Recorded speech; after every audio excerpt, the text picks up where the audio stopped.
It is Football at 4. We take a look at the NFL, the Eagles, every day, 4 o'clock, with the guys from the Inside the Birds podcast, InsideTheBirds.com. Andrew DiCecco is back for a Friday edition on Happy Hour Friday, as we are about a month away from the start of Eagles camp. July 27th is when we believe that will open up. We are at June 25th, so almost 1 month until we get there. Andrew, what's going on, man?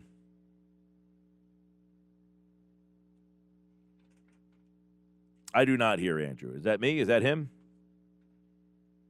Oh, I hear you. Oh, there he is. Andrew, what's going on? Hey, man, doing well. All right, so a couple things. I know that you tweeted about this last night. Chris Sims did his top 40 quarterbacks. Now, let me ask you, is it preposterous to suggest that Jalen Hurts is not one of the top 40 quarterbacks in the current NFL? Well, normally I don't like to give these type of things any attention. A lot of times these lists are floated to me, or someone tells me about it, or I stumbled across this one on my timeline, and I felt the need to comment on it because it is, it's just horrific. To not have Jalen Hurts in the top 40 is, I gave it a little bit more attention than I should have because it's just one person's opinion, and a lot of times they post these things just for engagement or for attention, and it doesn't make any sense. There's 6 players on that list that haven't taken an NFL snap, not to mention Zach Wilson's ranked ahead of Trevor Lawrence. Taysom Hill, I believe, is 24. I mean, there's just a lot of things that there's no. I'll give you a couple of the names here, and you can kind of give me your reaction, because you're right. Number 40 is Case Keenum. In what world is Case Keenum better than anybody? None. No world. He's not. He was number 40. Justin Fields, Trey Lance. Okay, I can understand if you're like, hey, I think these rookies are going to be really good. But what about 37, Kellen Mond? Yeah, I mean, another player that has yet to take an NFL snap and may not even do so this season. I don't quite know what point he was looking to get across there. I mean, but Jalen Hurts is a starter. He's played in 4 games. Yes, they weren't exactly. There's a lot. He left a lot to be desired in some areas of his game, as far as you would like to see him be more accurate with football and not as careless as far as when it comes to turnovers. But I mean, he's thrown touchdown passes. He's made plays. He beat the Saints. He's done things that a lot of guys, up to this point, you don't know what these guys are. So to not have him in the top 40 was a little puzzling. Yeah. Now, a couple other guys, just, is it ridiculous? Like the guys I thought, all right, Case Keenum, even the rookies, I'm like, all right, if you just think potential-wise they're better, that's your opinion, fine. Kellen Mond, preposterous. How about Marcus Mariota? Marcus Mariota is not better than Jalen Hurts right now. At least that's a good feel. I mean, Marcus Mariota was the second pick in the draft, so suggest that Hurts, in your mind anyway, is a better quarterback now than him, who's won some games in this. Mariota, obviously he didn't turn out to be the player that we anticipated or we thought he might be, but he has won this game. What about Tyrod Taylor? Who'd you rather have, Hurts or Taylor? Jalen Hurts. He's younger, more moldable. Tyrod Taylor at this point, he's reached his ceiling. You more or less know what he's capable of doing. Whereas Jalen Hurts, he has a young, fresh-faced coaching staff with a number of different ideas, and there's film on him now, so he's got to get to work with Brian Johnson, who can kind of iron out some of his deficiencies, and you'll really get a better idea of what he can do this season. I mean, he showed glimpses of his talent. Now I think that you have a young coaching staff that's willing, that's going to get in there and really mold him. It's going to be. I think that he's shown more promise than you've seen from Tyrod Taylor. Tyrod Taylor has shown, brief flashes throughout his career, but I mean, more or less, you know what he is. All right, this is good because you're giving some well thought out stuff, and I agree with you here. All right, would you rather Jalen Hurts or Tua? Going into the draft, I was much more of a Tua guy. I thought he had I thought he was going to be put in a better situation. I thought he was going to see the field first, which he did, and I thought that there was just more stability there. But right now, I just don't know if he has an NFL caliber arm. There's talks before the draft that the Dolphins may be considering a quarterback. They're tentative as to whether or not they were going to go forward with him being the guy. Whereas I think Jalen just has the innate athleticism and can make plays outside the pocket. I think that the Eagles have a lot of young weapons around him now, so it's a little bit more room for intrigue. Whereas other quarterbacks have been plugged into the Dolphins' offense, namely Ryan Fitzpatrick, and they've done a lot more with it. So I would lean towards Jalen now. All right, we're in agreement there. All right, that was a good breakdown on Tua. How about the Denver duo of Drew Lock, Teddy Bridgewater? Would you rather either of those two or Jalen Hurts? Well, neither of those two players are exciting. Drew Lock last season I was pretty high on. I thought that he had obviously the offense around him is well stocked. He should have had a breakout season. That didn't happen. Teddy Bridgewater is more of a game manager, good leader, solid quarterback, not one that's going to typically elevate the offense. He needs the pieces around him to be above average for him to really thrive.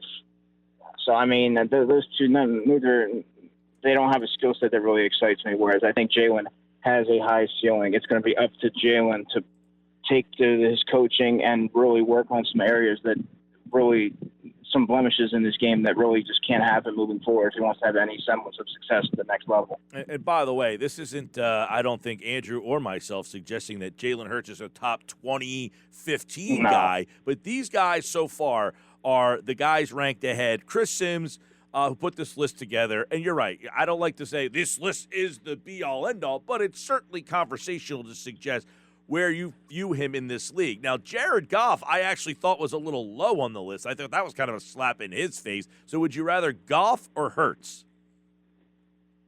Jared Goff. Yeah, I mean, he's a little low on this list, don't you think? Yeah, and again, you got to take this list with a grain of salt. I mean, usually I just laugh at these things and keep moving and going about my day, but that one just had so many egregious picks and where they were sort of slotted that I was like, "Are you kidding me?" Okay. And I think that's more of that. This is exactly what Chris Sims wanted when he put this list out. All of a sudden, he's got a lot of engagement and people are talking about it. Yeah, and really, I mean, to think about, he's got Mac Jones at number 30 ahead of Trey Lance and Justin Fields. So forget Jalen Hurts for a second. How about the fact that he's got Mac Jones ahead of Lance and Fields? Yeah, and Mac Jones may not even be starting. I believe it's going to be Cam Newton. So again, just horrendous. Yeah. Andy Dalton at number 29. Andy Dalton or Jalen Hurts? Who are you starting? Jalen Hurts. Andy Dalton was someone who it looked like he was turning a corner in about 2015 when they had the Jeremy Hill, they had Marvin Jones, AJ Green, Mohamed Sanu. There was a lot of pieces there, but again, the Andy Dalton of old really reared his head and he turned the football over, was streaky in spots when they really needed him to deliver. He's just a veteran bridge guy. Not much there, not much left in the tank for him. Give me the upside of a Jalen Hurts all day. All right. So far, we are pretty much in agreement on all these. Andrew DiCecco at DiCecco NFL. Follow there. 28, Trevor Lawrence. 27, Zach Wilson. Not really fair to compare with rookies. So 26, Daniel Jones. Are you going Daniel Jones or Jalen Hurts? Who's the third and the fourth quarterback, I guess you could say, or maybe the second quarter? I think we both agree that Dak would be the number one. But how would you put Jalen Hurts between Fitzpatrick and Daniel Jones? Well, right now, based on what we've seen, I would put Jalen at 3, and I would put Daniel Jones at 4. I think he is the least effective quarterback in the NFC East, Daniel Jones, that is. And when you're taking that high and you're on the doorstep of, really making some headway in the NFC East, given that all the dominoes that have fallen around him, and he just still couldn't deliver. I'm not sure that he ever will. I'm not sure if the light's going to come on for him. I'm not sure that he has what it takes to really be a franchise quarterback that they drafted him to be. So, I mean, again, I'll take the upside and the skill set of Jalen Hurts, who really gets to work with a young nucleus of coaches and work on and get a full preseason. Right? I can't stress that enough. He gets a preseason to really. And he knew that he was going to be the guy in January. Got to work, gets build continuity with this play, with his teammates and their pass catchers and all that. So that's going to ultimately help him moving forward. Yeah, so far I think you and I have been on the same wavelength on all of these. Now this one's interesting. Taysom Hill and Jameis Winston, they were 24 and 25. Hurts or one of those two? How do you rank those guys? Well, Jameis can at least throw the ball. Taysom Hill is more of a gadget guy, in my opinion. I mean, you saw his limitations when he played the Eagles. We saw that up close. Again, he's not someone that I envision being able to carry an offense. They're going to have to really build the offense up and have him just be more of a game manager, because he can't sit back in the pocket and drop back and throw the ball 20 times a game. I mean, he's just not that kind of player. He's going to look to elude the pocket and try to make plays with his legs and take advantage of his athleticism. But as far as being a traditional quarterback, he's not that. All right, next up, let's see. Now, you mentioned Fitzpatrick. I guess you have him ahead, right? So this is the first one, number 23. So it sounds as if, unless there's somebody in the top 20 here, which we can kind of go over, because I think the top 20, he had some interesting twists and turns here, too. And, of course, it's happy hour Friday. We're having a little fun, but this list is outrageous. But quarterback conversation, people are probably screaming at the radio right now saying, wait, what? But you would say then Hill would be right around 20 – Hurts, would be right around the 24 spot. Yeah, I think that sounds about right. When you're evaluating the 32 starting quarterbacks, he's going to be towards the bottom, but not at the bottom. I mean, you've seen enough from him to sort of being able to have an assessment of what he's capable of going into this season. And then when you factor in all the different variables going into year two for Jalen, like I outlined, I think that'd be a fair slap for him. Yeah, so you got 22 Roethlisberger, 21 Jimmy Garoppolo, 20 Cam Newton, 19 Sam Darnold. So I'll stop there. Do you have Hurts above any of that group? Roethlisberger, Garoppolo, Newton, Darnold? Not yet, no. 19 was Darnold. All right, so 18 was Carson Wentz, which is kind of a tough one to do because we don't know what Wentz is in Indianapolis. And I don't think anybody it's fair to say Hurts is better than Wentz based off of 4 games. Joe Burrow was 17. Kirk Cousins was 16. Matt Ryan was 15. Derek Carr, 14. Baker Mayfield, 13. Tannehill, 12. Herbert, 11. Tom Brady, 10. Now, this is where I thought it was interesting, Andrew. The top 10, you had Stafford 8 ahead of Brady, or Prescott 9, Stafford 8, Kyler Murray 7, Lamar Jackson 6. That whole little area there, like Kyler Murray right now is ahead of Dak Prescott? No, he's not.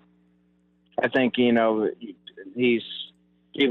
seem to forget what Dak is capable of because he was banged up last season, but let's not forget what he did early last season and years prior. He really has taken the next step in the natural progression, and there are pieces. He does have a lot of weapons around him to be successful. So I don't necessarily agree with that.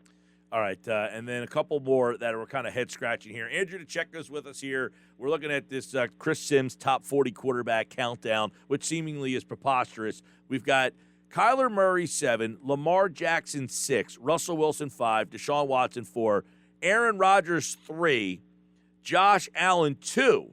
Is that outlandish? People would say Allen over Rodgers. Is that outlandish? Yeah, but Allen's closer than what some may think on the surface. But he's still a 3 for me. So you would go Mahomes, Rodgers, Allen. You have Allen up that far then?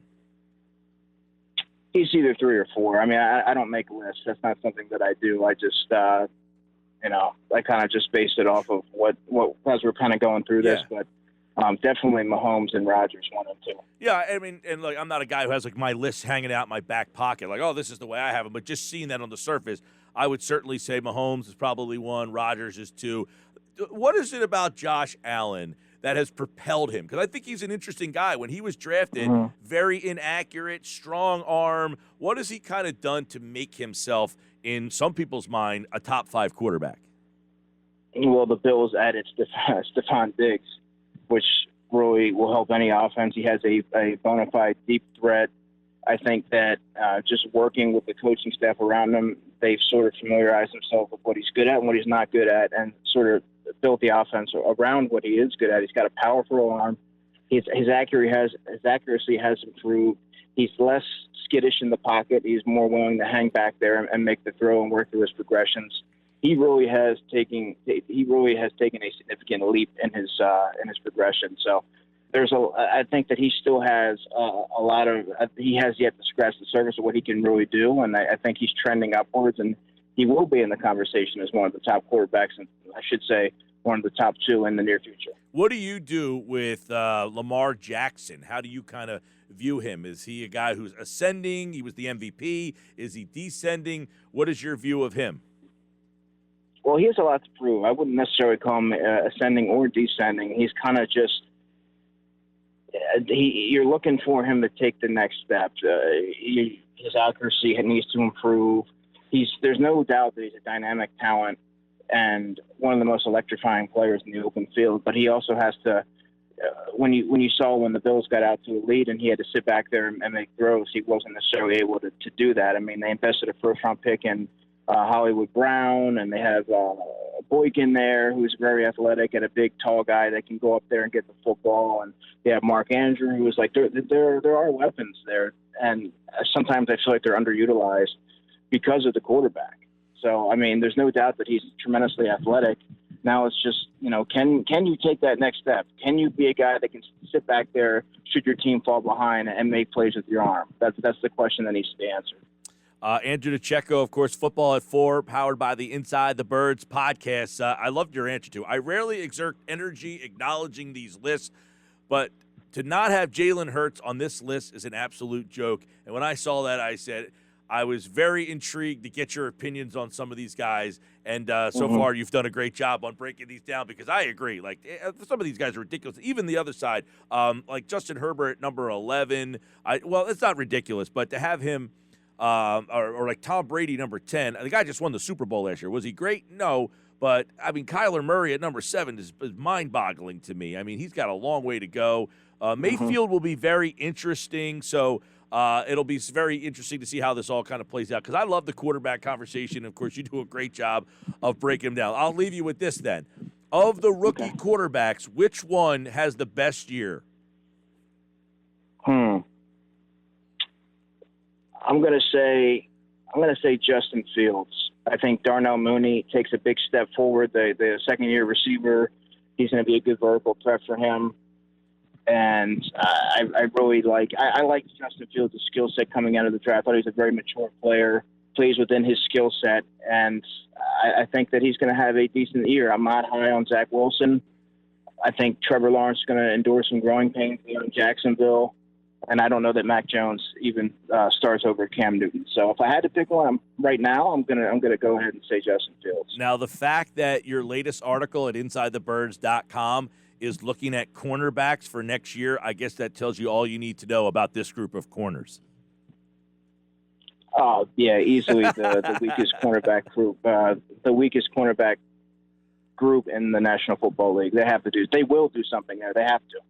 All right, Andrew DiCecco, Football at 4, powered by the Inside the Birds podcast, and, of course, a Happy Hour Friday edition, a little fun look at a pretty bad quarterback list. Thank you, Andrew.